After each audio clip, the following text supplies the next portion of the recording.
बच्चों आइए देखते हैं हमारा प्रश्न क्या है। बच्चों हमारा प्रश्न है, निम्नलिखित में से कौन से द्विअंगी मिश्रणों का संघटन द्रव और वाष्प प्रावस्था में समान होगा। पहला विकल्प बच्चों दिया गया है बेंजीन और टॉल्यूइन का मिश्रण। दूसरा दिया गया बच्चों जल और नाइट्रिक अम्ल का मिश्रण। तीसरा विकल्प दिया है जल एथेनॉल का मिश्रण। और चौथा दिया गया बच्चों एन हेक्सेन और एन हेप्टेन का मिश्रण।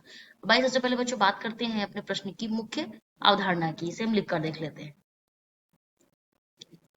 मुख्य अवधारणा। बच्चों मुख्य अवधारणा में हम क्या बात करेंगे, द्विअंगी मिश्रणों के संगठन के विषय में जानकारी। द्विअंगी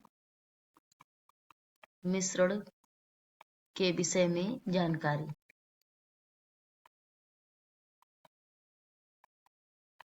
बच्चों ये तो बात हो गई हमारे प्रश्न की मुख्य अवधारणा की।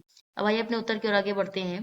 देखिए बच्चों क्या होता है, जो हमारा ये पहला दिया गया है, कौन सा दिया गया है, बेंजीन। बेंजीन दिया गया है और हमारा दिया गया है टॉल्यूइन।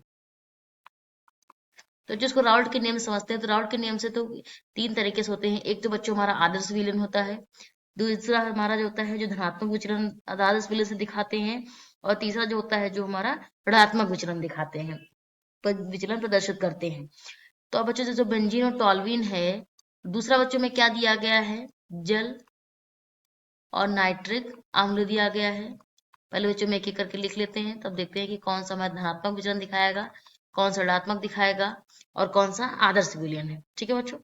अब बच्चों देखिए जो हमें तीसरा दिया गया है जल तथा एथेनॉल का मिश्रण हमें दिया गया है, एथेनॉल का मिश्रण। और जो चौथा दिया गया है बच्चों वो एन हेक्सेन दिया गया है, एन हेक्सेन और एन हेप्टेन दिया गया है। अब बच्चों ये तो हमने लिख लिया कि हमारे ये हो गया। अब आइए देखते हैं। देखिए बच्चों जो हमारे ये बेंजीन और टॉल्यूइन है, ये क्या है, ये आदर्श विलयन है। ये क्या है, ये आदर्श विलयन है। लेकिन बच्चों जो हमारा जल और नाइट्रिक अम्ल है वो क्या है, ये ऋणात्मक विचलन प्रदर्शित करता है। किससे, आदर्श विलयन से। लिख लेते हैं बच्चों, ये ऋणात्मक विचलन प्रदर्शित करते हैं। किससे, आदर्श विलयन से बच्चों, आदर्श विलयन से। और बच्चों जो ये जल और एथेनॉल होते हैं, ये धनात्मक विचलन प्रदर्शित करते हैं। ये क्या करते हैं, धनात्मक विचलन प्रदर्शित करते हैं आदर्श विलयन से। ठीक है बच्चों। अब देखिए बच्चों जो हमारा एन हेक्सेन और एन हेप्टेन है बच्चों, ये क्या है, ये भी हमारा क्या है, एक आदर्श विलयन है। ठीक है बच्चों।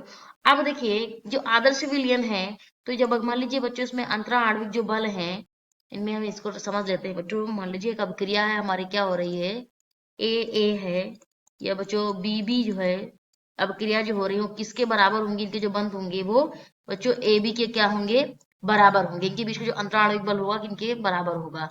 लेकिन और जो आदर्श विलयन बच्चों है, ये भी ऐसा ही होगा। ये ए और ए के बीच में जो बंध है बच्चों, बी और बी के बीच में जो बंध है, यानी अंतराणविक जो बंध है, वो किसके बराबर होंगे बच्चों, वो ए बी के बराबर होंगे। अब लेकिन बच्चों जो बात करें हम जो ऋणात्मक विचलन के लिए, जो हमें दिया गया क्या, उसमें ऋणात्मक विचलन के लिए, तो देखिए ऋणात्मक,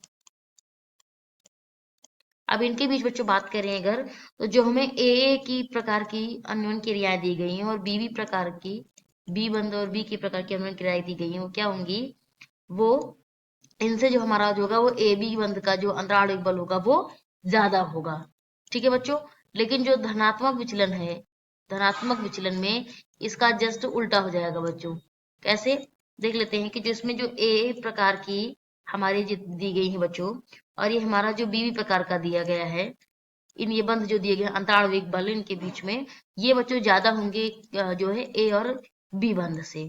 कह सकते हैं बच्चों जो ऋणात्मक विचलन में क्या है, क्वथनांक इसका जो बच्चों उच्च होता है और वाष्प दाब क्या होगा, न्यूनतम। और धनात्मक विचलन में क्वथनांक जो होगा बच्चों वो न्यूनतम होगा और वाष्प का क्या होगा, अधिकतम होगा। तो बच्चों हम कह सकते हैं कि जो इसमें जो बेंजीन और टॉल्यूइन है, इसमें का जो संगठन होगा वो द्रव और वाष्प का इसमें समान होगा, और जो एन हेक्सेन और एन हेप्टेन में क्या होगा, समान होगा। लेकिन जल नाइट्रिक अम्ल में और जल इथेनॉल में इसमें क्या होगा, इनके संगठन समान नहीं होंगे। तो हमारा ये विकल्प नहीं होगा और ये विकल्प नहीं होगा। जो हमारे सही उत्तर बच्चे होंगे वो ए और डी होंगे। तो आशा करते हैं बच्चों प्रश्न का उत्तर समझ आया होगा। धन्यवाद।